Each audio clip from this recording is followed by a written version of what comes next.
শনিবাৰৰ দিনটোত আপুনি বাৰু শনি পূজা কৰাৰ কথা চিন্তা কৰি আছে নেকি? নাইবা শনি পূজা নকৰিলেও আপুনিও মানি চলিব পাৰে এইকেইটা নিয়ম। অৰ্থাৎ শনি পূজা নকৰিলেও শনিবাৰৰ দিনটোত যদিহে আপুনি এইকেইটা নিয়ম মানি চলে নাইবা এইকেইটা বস্তু শনিবাৰৰ দিনটোত কাৰোবাক দান কৰে, তেনেহলে পূজা নকৰিলেও আপুনি সুন্দৰকৈ ফলাফল লাভ কৰিব।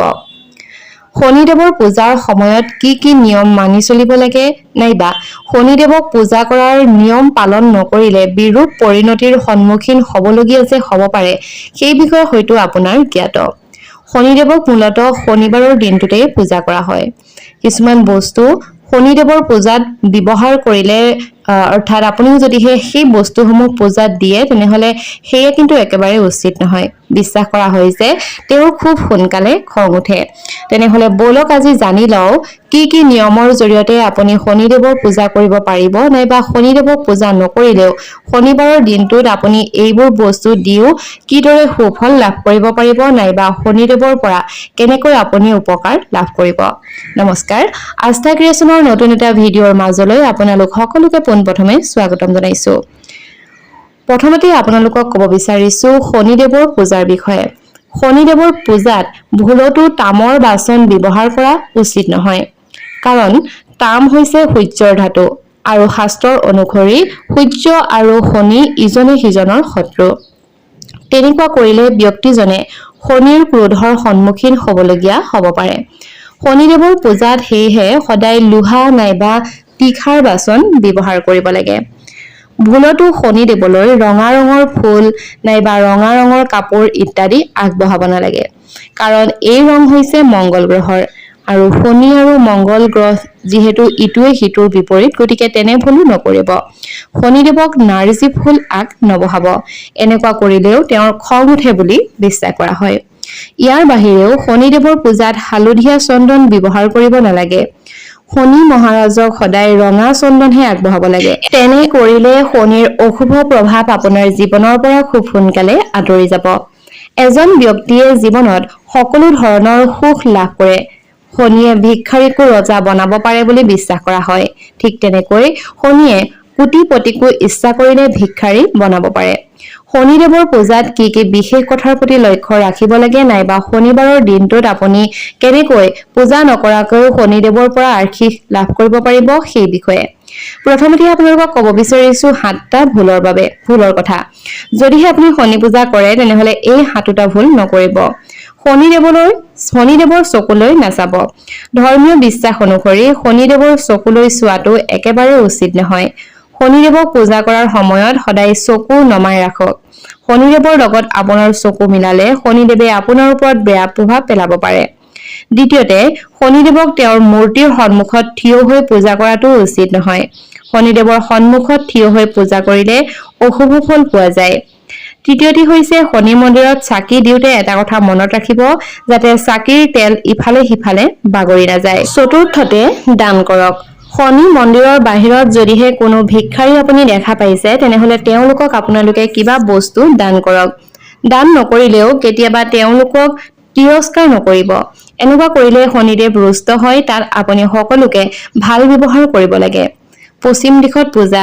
শনিদেৱক পশ্চিম দিশৰ স্বামী বুলি মনা যায়। গতিকে শনিদেৱক পূজা কৰোঁতে এটা কথা ধ্যান ৰাখিব যাতে আপোনাৰ মুখখন পশ্চিম দিশৰ ফালে থাকে। শনি মন্দিৰত কেতিয়াও কাৰো লগত কোনো ধৰণৰ সাংসাৰিক বাৰ্তালাপ নকৰিব। চুপচাপকৈ পূজা কৰাৰ পাছতে অলপ সময় মন্দিৰৰ চিৰিত বহক নাইবা তাত অলপ সময় কটাই গুচি আহক।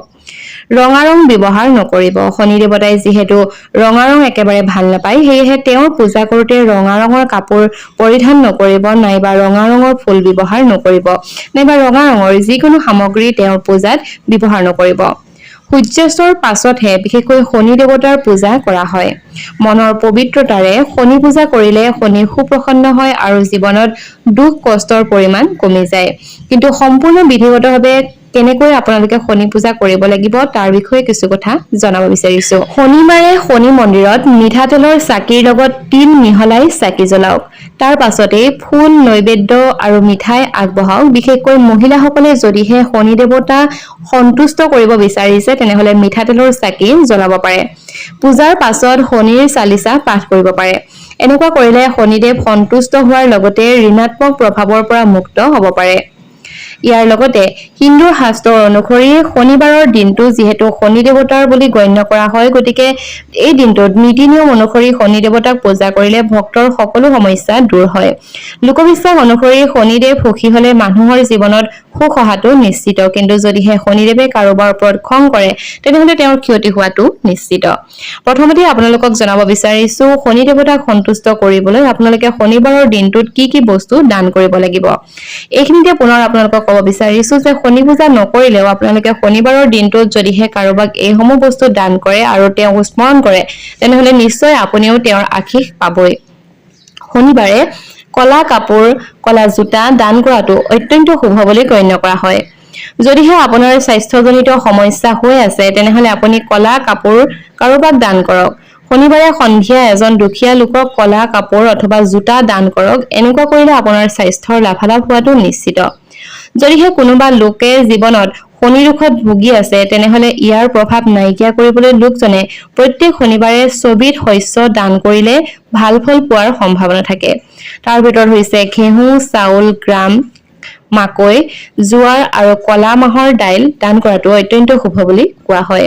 কলা ৰঙৰ বস্তুৰ ভিতৰত আপোনালোকে কলা ছাতিও মানুহক দান কৰিব পাৰে। যদিহে আপুনি ধন সম্পৰ্কীয় সমস্যাৰ সৈতে যুঁজি আছে তেনেহলে কলা তিল নাইবা কলা মাহ দান কৰিলে সমস্যা দূৰ হোৱাৰ সম্ভাৱনা থাকে। শনিবাৰে সন্ধিয়া এজন দুখীয়া লোকক প্ৰায় 1 কেজি 25 গ্ৰাম কলা মাহৰ দাইল নাইবা কলা তিল দান কৰাটো অত্যন্ত লাভজনক। শনিবাৰে লোহাৰ বস্তু দান কৰাটো অত্যন্ত শুভ বুলি গণ্য কৰা হয়।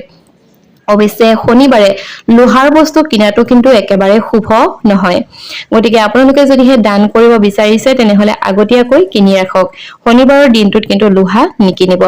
কিন্তু ইয়াক যদি আপুনি শনিবাৰে দান কৰে তেনেহলে শনি দোষ আপোনাৰ মাজৰ পৰা নাইকিয়া হৈ যাব, আৰু শনিবাৰে যদিহে আপুনি লোহা কিনি আনে তেনেহলে আপোনাৰ ঘৰলৈ শনি দেৱতাই কুদৃষ্টি পেলাব। শনিবাৰৰ দিনটোত সৰিয়হৰ তেল দান কৰাটো অতি লাভজনক বুলি বিশ্বাস কৰা হয়। গতিকে এই দিনটোত সৰিয়হ দান কৰাৰ ফলত ৰৈ থকা আপোনাৰ কিবা যদি কাম আছে তেনেহলে সেই কাম পুনৰ আৰম্ভ হ'ব। ইয়াৰ বাবে শনিবাৰে ৰাতিপুৱা এটা লোহাৰ পাত্ৰত সৰিয়হৰ তেল ল'ব আৰু ইয়াত এটা পইচা ৰাখিব। তাৰ পাছত এজন দুখীয়া লোকক দান কৰিব বা ইয়াক আহঁত গছৰ তলতো আপোনালোকে ৰাখিব পাৰে। এনেকুৱা কৰিলে শনিদেৱ বহুত বেছি সুখী হয় বুলিও বিশ্বাস কৰা হয়। গতিকে এইখিনি আছিল শনি দেৱতাৰ বিষয়ে। শনি দেৱতাক সন্তুষ্ট কৰিবলৈ আপোনালোকে কলা ৰঙৰ যিকোনো বস্তু মানুহক দান কৰিব পাৰে। লগতে ৰঙা ৰঙৰ যিকোনো বস্তু আপোনালোকে শনি দেৱতাৰ ওচৰত পূজা কৰাৰ সময়ত পৰিধান নকৰিব নাইবা শনি দেৱতালৈ বুলি আগ নবঢ়াব। আৰু শনি দেৱতাৰ পূজা বিশেষকৈ সন্ধিয়াৰ সময়ত কৰা হয়, অৰ্থাৎ পাছবেলা। গতিকে ভিডিঅ'টো চাই কেনেকুৱা পালে জনাবলৈ নাপাহৰিব আৰু আপোনাৰ বন্ধুবৰ্গৰ লগত শ্বেয়াৰ কৰিব। আজিলৈ আহিছো, ধন্যবাদ।